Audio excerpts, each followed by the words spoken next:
melakukan segala perkara.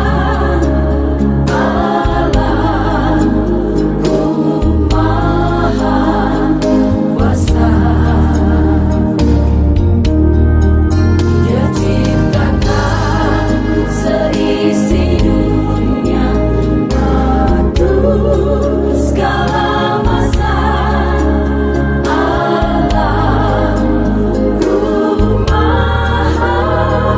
Kuasa.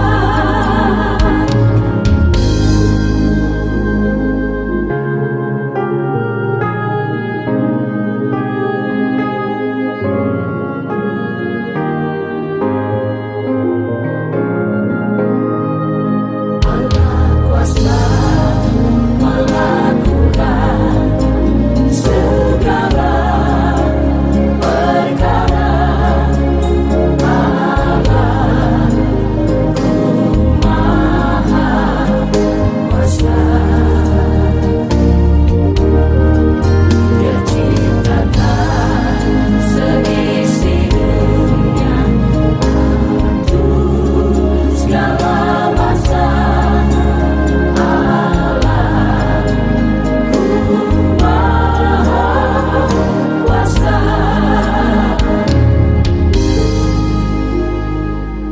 Shalom Bapak Ibu Saudara, selamat pagi. Kiranya Bapak Ibu Saudara dalam keadaan yang baik dan sukacita di pagi hari ini. Renungan pagi GKI Klasis Purwokerto diambil dari Markus pasal 8 ayat 31 sampai ayat 33. Markus pasal 8 ayat 31 sampai 33 saya bacakan untuk kita semua.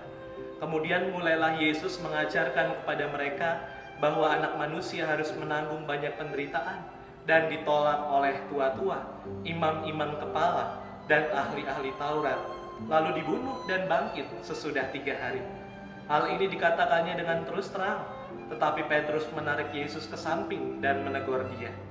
Maka berpalinglah Yesus dan sambil memandang murid-muridnya, ia memarahi Petrus. Katanya, "Enyahlah iblis, sebab engkau bukan memikirkan apa yang dipikirkan Allah, melainkan apa yang dipikirkan manusia."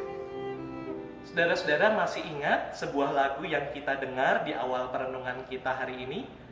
Allah kuasa melakukan segala perkara, Allahku Maha Kuasa. Dia ciptakan seisi dunia, atur segala masa.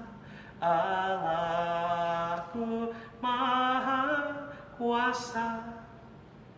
Saudara-saudara, lagu pujian ini mengingatkan kita bahwa Allah mengatur dan berkuasa penuh atas seluruh alam ciptaannya, atas seluruh alam semesta raya ini. Semua miliknya, dan kita percaya penuh bahwa tidak ada yang mustahil ketika Allah bekerja di dalam alam semesta ini.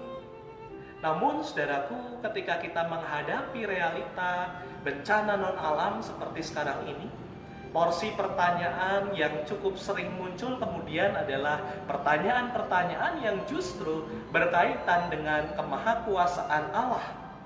Ia adalah Allah yang maha kuasa, namun mengapa Allah mengizinkan realitas ini terjadi?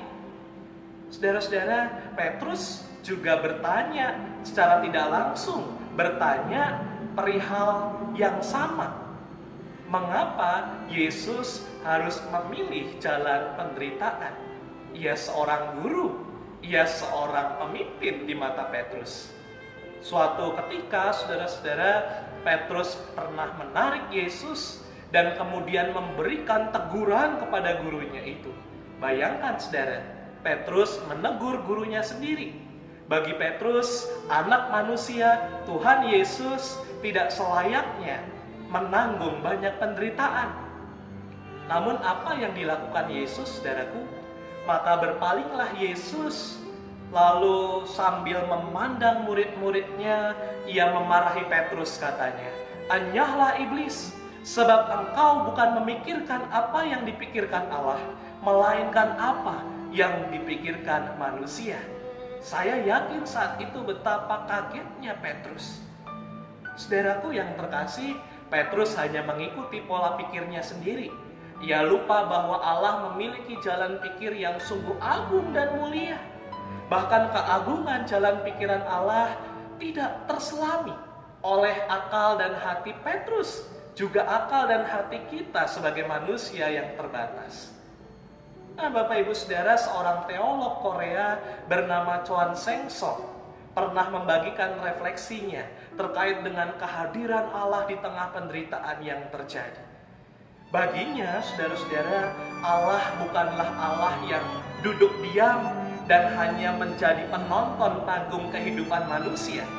Akan tetapi Allah yang kita imani dan percaya itu adalah Allah yang turut menderita, Allah yang solider di dalam panggung kehidupan manusia. Karya besarnya apa, saudaraku? Karya besarnya adalah Allah di dalam diri Yesus Kristus yang rela menderita, menjalani hukuman salib demi menyelamatkan manusia. Bapak Ibu Saudara yang terkasih, penderitaan Kristus di kayu salib adalah wujud solidaritas Allah pada penderitaan dunia. Itulah jalan pikir Allah yang sangat mulia, yang tidak terselami. Dan di dalam konteks kehidupan saat ini, saudara-saudara, penderitaan yang kita alami tidaklah sia-sia ketika dialami bersama-sama dengan Allah yang turut menderita. Ada rencana yang indah.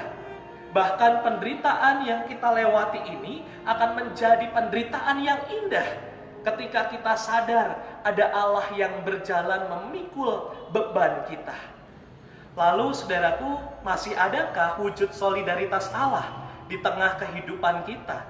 Terkhusus ketika kita masuk dalam situasi pandemi seperti sekarang ini.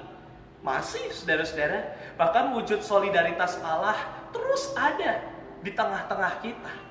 Allah bersama dengan saudara yang saat ini sedang bekerja di rumah masing-masing. Allah bersama dengan saudara yang saat ini harus tetap mencari nafkah di luar rumah. Allah juga turut berjuang bersama saudara yang saat ini berada di garda terdepan sebagai tim medis dan relawan. Allah juga sedang bersama saudara yang saat ini tengah menjalani isolasi secara mandiri. Allah juga hadir dan bersolidaritas bagi saudara yang saat ini sedang menjalani perawatan di rumah sakit. Allah juga hadir bersama dengan saudara yang saat ini sedang mengeluh karena toko menjadi sepi. Allah bersama juga dengan Anda yang terpaksa harus berhenti bekerja karena PHK. Allah juga bersama dengan saudara yang hari-hari ini sulit untuk mendapatkan kebutuhan pokok karena tabungan yang sudah mulai menipis. Bahkan saudaraku, Allah hadir dan ikut menangis bersama saudara yang saat ini tengah berduka karena kehilangan orang yang dikasihi. Saudaraku, Allah ikut menanggung beban dan bersolidaritas bersama kita. Allah ikut menanggung beban yang dialami oleh kita sekalian. Saudaraku, sadarkah kita bahwa bencana non-alam yang sedang kita hadapi ini menghadirkan spirit yang baru di dalam hati kita? Bak tanah muncul mata air, wujud solidaritas Allah memancar, mendorong persekutuan kasih yang makin erat dan makin meluas dari waktu ke waktu. Saat ini saudara-saudara, ruang gereja masih sepi dan kosong setiap minggunya. Namun persekutuan kasih Allah membuat gereja yang sebenarnya makin hidup dan menjangkau yang selama ini tidak terjangkau dan yang mungkin tidak terperhatikan. Bahkan saudaraku, persekutuan kasih Allah membuat cinta kasih banyak orang di dunia ini terhadap sesama menjadi semakin hidup. Sungguh menarik, bukan? Spirit cinta kasih yang baru itu tidak jarang lahir dari sebuah refleksi mendalam akan keterbatasan yang dialami oleh diri sendiri, bahkan sesama orang lain di sekitar kita, atau bahkan duka cita karena kehilangan sahabat atau anggota keluarga yang dikasihi karena bencana ini. Kelak saudaraku, ketika solidaritas kemanusiaan semakin kuat, pandemi COVID-19 ini perlahan usai dan dunia kembali pulih, Ruang gereja kembali dipenuhi dengan orang-orang yang rindu akan ibadah bersama. Semua orang di dunia ini kembali menjalani aktivitasnya dengan senyum kelegaan. Imanilah bahwa semuanya itu terjadi karena kasih dan solidaritas Allah yang hidup di tengah kita semua tanpa terkecuali. Hidup kita ke depan memang masih menjadi sebuah misteri, saudara. Siapa yang tahu hidup kita ke depan? Jalan ke depan, jalan hidup kita ke depan mungkin akan dihiasi dengan tanda tanya beragam rupa. Namun yang sudah jelas kita tahu, Allah turut bersolidaritas di dalam kehidupan kita.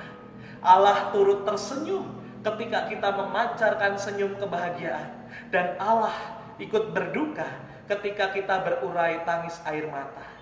Allah selalu berjalan bersama-sama dengan kita. Tuhan memberkati kita. Amin.